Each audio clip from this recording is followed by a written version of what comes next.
Welcome to Teaching Truth. Wearing a mask has for many of us become the norm and become commonplace during the last couple of years of the global pandemic. We've worn a mask when we've gone on public transport, for example, on a train or on a bus. And we've worn a mask when we've gone into indoor crowded public spaces, such as into a shopping mall or into a supermarket. Wearing a mask has become the norm. Yet wearing a mask has for many years, sadly in many churches and by many people, been the norm. As people have hid behind the mask of pretense and the mask of respectability, to name but two. One of my favourite films is The Fugitive, in which Harrison Ford stars. He plays the character of Dr. Richard Kimball, a Chicago surgeon falsely convicted of killing his wife. And because he's fearful of being caught, he changes his appearance and he goes and hides. And often, like Dr. Richard Kimball, we can be fearful of perhaps being caught, being fearful of opening up the person that we really are for fear that people may not like the person who we really are. Often we can hide behind the mask of pretense or of respectability and many other masks beside. And yet Jesus wants us to do this. He wants us to take off our mask and to discard our masks. He wants us to be real and to be authentic. For it's only when we are real and authentic can we then have those real and authentic relationships. And that's the focus for our final reflection today, that feeling fear affects relationships. Feeling fear affects our relationships. You see, fear and hiding go together like salt and pepper. Fear and hiding, that sense of putting a mask on, that mask of pretense or respectability or whatever that mask is, go together like salt and pepper. You just need to delve into the first few chapters, the first few paragraphs of the book of Genesis to discover the first recorded instance of fear. Where were you, Adam? I heard you in the garden, and I was afraid because I was naked, and so I hid. And the reality is, folks, if we are totally honest, that many, if not all of us, have been hiding ever since. We've been hiding behind all sorts of masks, not physical masks, but masks of pretense, of respectability, and you can add your own list to that. Behind smiles that we don't really feel, and behind agreeable words that we don't really believe.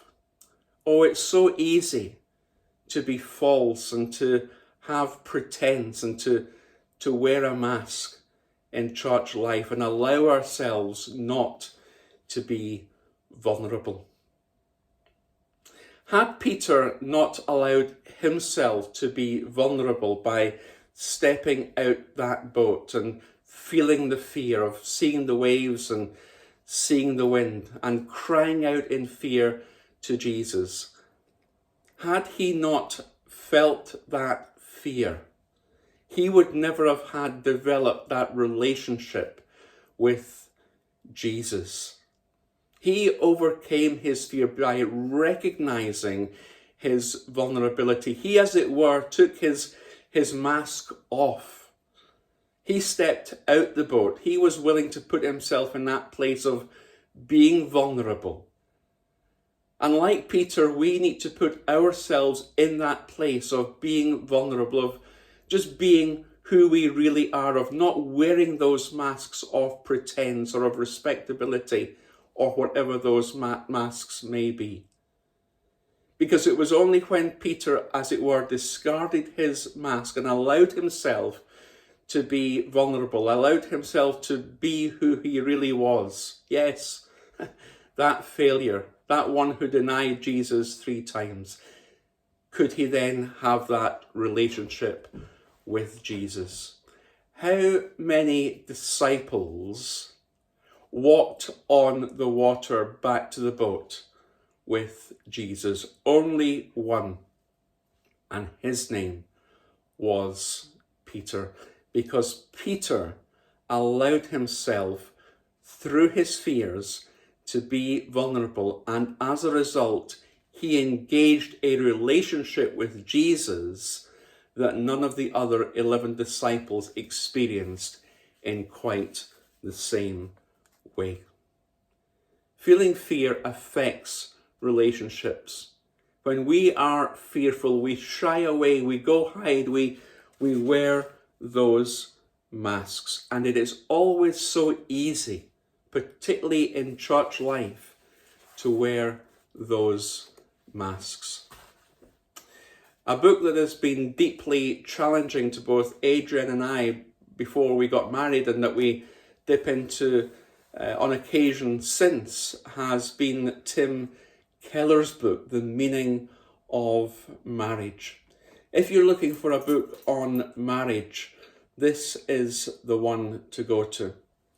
It challenges you in a very, very deep and very biblical and very godly way. And he says this: to be fully known and truly loved is like being loved by God. It's what we need more than anything. Listen to this. It liberates us from pretense, humbles us out of our self-righteousness, and fortifies us for any difficulty life can throw at us. When Peter was in that vulnerable situation where he'd taken, as it were, his emotional, mental mask off and cried out to Jesus in that vulnerable place, "Lord, save me," he was liberated from any sense of pretense.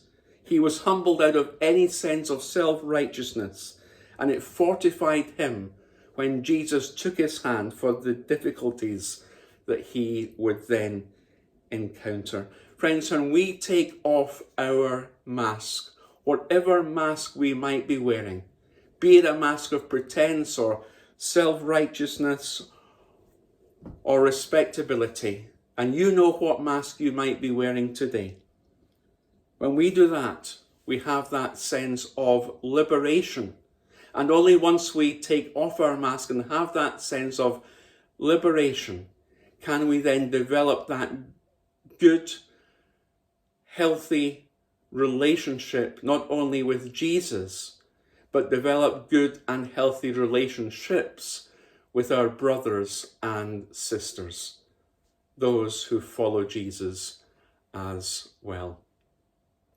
The challenge simply today from God's word is this: will we take off our mask? Oh, by all means, keep your physical mask on. But is God challenging you? Is God challenging me to get real? As Peter placed himself in that place of vulnerability, are we willing to be in that place of vulnerability, to cry out, "Lord, save me," to dispense of our mask, to dispense of any notion of pretense or respectability, as Peter did? Will we today take off whatever mask we might be wearing?